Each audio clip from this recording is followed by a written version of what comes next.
Well, hello, folks out there in YouTube land. Got a big show lined up for you. Let's get right on into it. All right, folks, the top teams, did they tank the SEC tournament? We're going to talk about that. And my Vols played Mississippi State. I didn't come out and do a response to that game because it wouldn't have been pretty. You don't need to hear things like that. You're just a boy.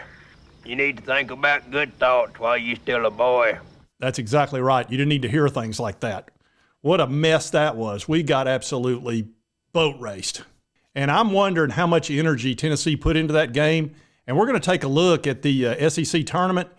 All three of the top seeds who had been dominant all year pretty much, gone.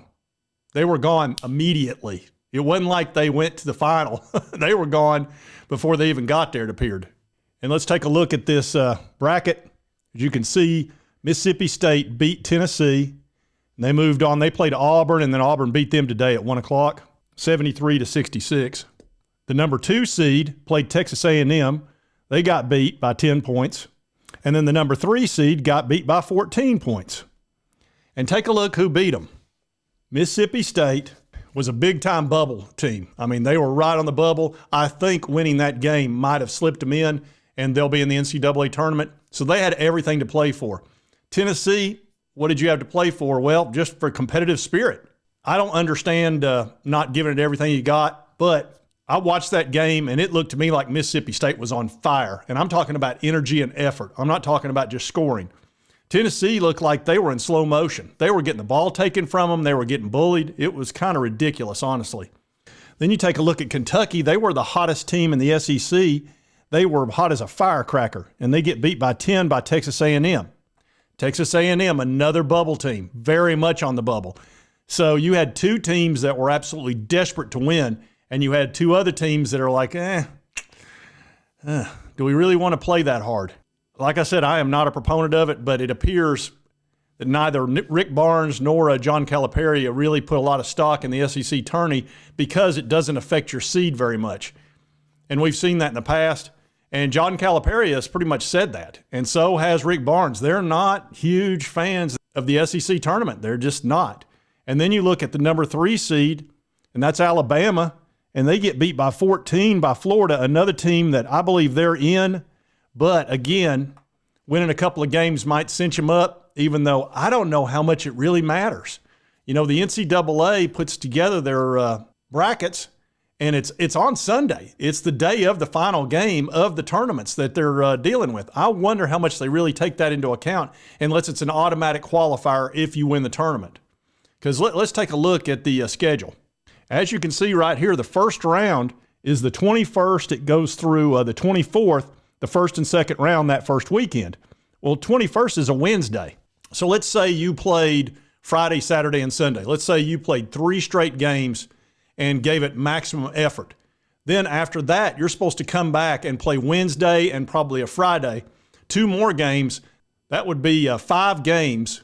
And I'm talking about if you're highly seeded, that would be 5 games in 8 days. 5 games in 8 days. That's a lot out of an athlete. I hadn't really thought about how many games that would be in 8 days. These guys are conditioned to play 2 games in a week, not 5. That's a lot, especially with the stress level of playing in a tournament situation that's a single elimination. Now you've added stress on top of the physical exertion. So it feels like they just told their players, let's just go out there and play, see what happens. If you get hot, we win the game, that's fine. But we don't need to be killing ourselves out there trying to play a team that's got fire in their eyes. Mississippi State came out there like bulldogs. No pun intended. And they played great. And they looked like they really cared. And then Texas A&M and Florida did as well.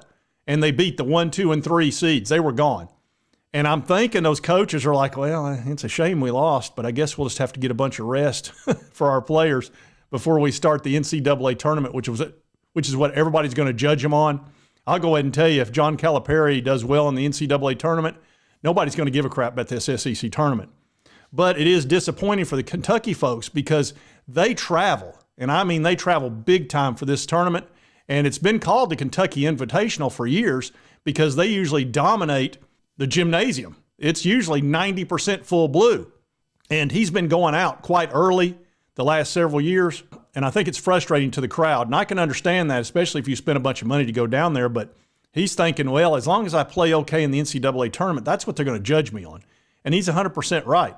You know, we saw Tennessee win the SEC tournament, and it didn't affect their seed last time. And that was a couple of years ago, I think it was. And that was when Triple J was hot from three.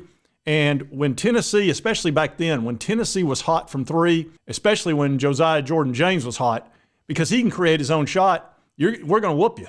I mean, he's almost impossible to stop from the three-point line. He's almost like Dalton Connect if he gets hot. Now, when he's not hot, like he wasn't against Michigan that year, we lost. So I'm thinking the coaches don't mind going out early in this SEC tournament. I hate to say that I don't think they tanked it. I just don't think they gave maximum effort. And they went up against teams that were on the bubble. And when you're on the bubble, you're going to play with your hair on fire because you could be gone. That could be it, and you're done, and you wind up in the NIT. Do they even do the NIT anymore? I don't even keep track. That's how little it means. The NIT is the consolation prize. It's the board game. So anyway, I did want to talk about this a little bit. Now, we'll see whether or not we're going to get a 1 seed or a 2 seed. I'm thinking we'll wind up with a 2 seed since we lost the last 2 games, almost certainly. And I'm not sure which one of these cities we'll wind up in. It could be anywhere. It could be Dayton, Ohio, all the way to Los Angeles. But we'll find out Sunday.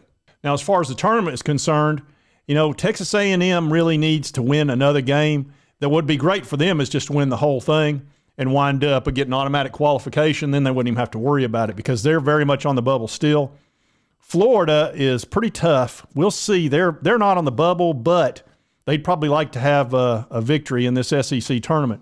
So it's going to be Auburn versus one of these 2 teams, and Auburn solidly in the NCAA. Texas A&M and Florida, they come at you 2 different ways. Florida is very much a scoring team. Texas A&M will bully you. So if I'm Auburn, I probably would prefer to play Florida. That'd be less stressful as far as physically for them, especially when they're going to have to play Wednesday. And Auburn's going to be coming off 3 straight games, having played then, and then have to play Wednesday and probably Friday.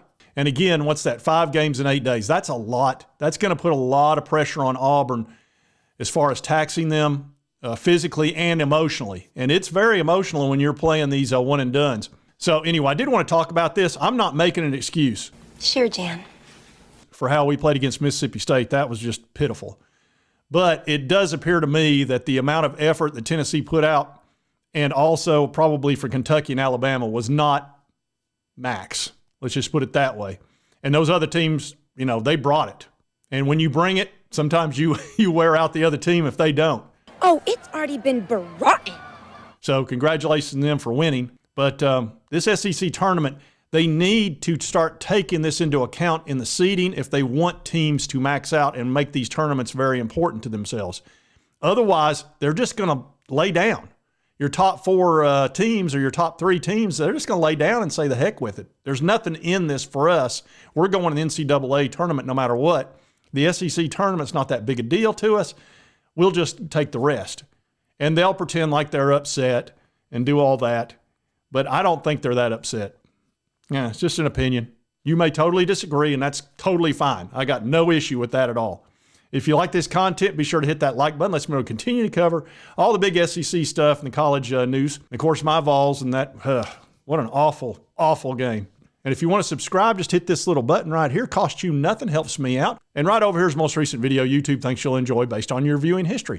And we'll see you next time on Sports Talk Jay.